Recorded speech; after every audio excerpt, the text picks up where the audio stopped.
കുട്ടികളെല്ലാം ഒരു കുലുക്കമില്ലാതെ ഇരിക്കുകയാണ്. പക്ഷേ എനിക്ക് നല്ല പേടിയായിട്ടോ, എന്താണെന്ന് എനിക്കറിയില്ല. ഇവിടെ കുറേ ആൾക്കാരുണ്ടെങ്കിലും അതിനനുസരിച്ചുള്ള സാധനങ്ങളുള്ളതുകൊണ്ട് തന്നെ ഒരാളെ കയ്യാൻ കാത്തിക്കേണ്ട ആവശ്യമില്ല കേട്ടോ. പിന്നെ ഇതാ വിശപ്പിൻ്റെ വിളയാളം വിരലെടുത്തിട്ടുണ്ടായിരുന്നു ഗൈസ്. അപ്പോഴത്തേനും 1 മണിയെല്ലാം ആയിട്ടോ. അപ്പോൾ ഞാനാണെങ്കിൽ വിശന്ന് പണ്ടാരടങ്ങിയിട്ടുണ്ടായിരുന്നു. ഞാൻ വൈകുന്നേരം നമ്മൾ പോരാൻ നേരത്ത് ചോറ് തിന്നാണ്, പിന്നെ ഒന്നും കറിയെടുത്ത് തിന്നിട്ടില്ല, ബേക്കറിയെല്ലാം തിന്നാണ്.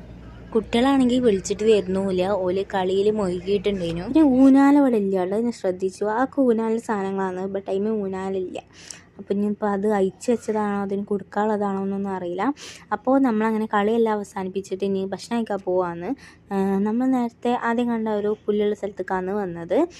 പിന്നെ ഇവിടെയും കുറേ ആൾക്കാരെല്ലാം ഇരിക്കുന്നുണ്ട്. സ്കേറ്റിംഗ് ഷൂസൊക്കെ കുറേ ഇട്ടിട്ട് ആൾക്കാർ പോകുന്നുണ്ട് കേട്ടോ. കുട്ടികളെല്ലാം നല്ല സ്പീഡിൽ ഓടിക്കുന്നുണ്ട്. അത് കാണാൻ തന്നെ ഒരു രസമാണ്. പിന്നെ നമ്മളങ്ങനെ ഫുഡ് കഴിച്ചു. സുപ്രീം സുജാതയൊക്കെ ഉണ്ടായിട്ടുണ്ട്. സുജാത പറഞ്ഞാൽ ഈ ഒരു ഇതാണ്